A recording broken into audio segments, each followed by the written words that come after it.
Sa Good Vibes, halin sa online na food delivery nga wala nagagamit sang plastic, karon may restaurant na sila nga wala sa gihapon nagagamit sang plastic. May report si Romeo Subaldo. Ang mga placemats, banig nga produkto sang Calatrava.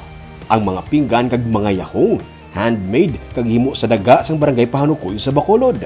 Ang mga suga na sulod sa mga basket, ini ang setup sang timplada nga restaurant. Ang mga tag-iya, ang young entrepreneur nga sanay Chef Jairus Cambelisa kag Rica Bayhon. Wala sa plano ang tanan kay sadto anay, nagatrabaho sila sa Thailand kag nagpauli diri para magtrabaho sa isa ka resort o galing naabtan sa pandemic. Wala madayon amukon nga nag-online food delivery sila.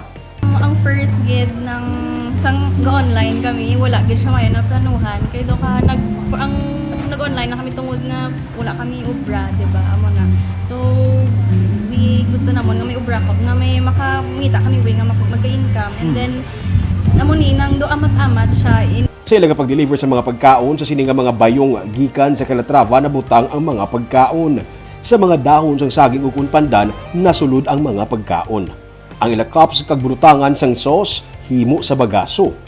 Ginbato nila ang hangkat sa wala usik economy nga hindi magamit sa plastic. Subo nga may physical na sila nga restaurant, ginapadayon nila ang ilang commitment sa environment nga hindi magamit sa plastic.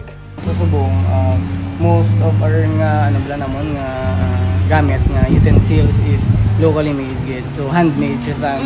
So makita mo ang pinggan namon is made of clay, di ba? So may iban nga clay, may iban nga pinggan nga duga bingkong kay tungod na sa pagsunog sa natural way sa paghimo sa pinggan. So amo na ga so, as our amon man nga gid nga commitment nga mag-support sa local nga businesses diri sa Negros gid. Ang restaurant, ang produkto na sang ilang nga success sa ilang nga online food delivery. Kung mag-take out, amo man sa gihapon ang burutangan nga ginagamit nila. Kag nagapangita pagid sila sang ibang nga pamaagi para ma-improve pagid ang ilang pagkaon, native kag modern fusion.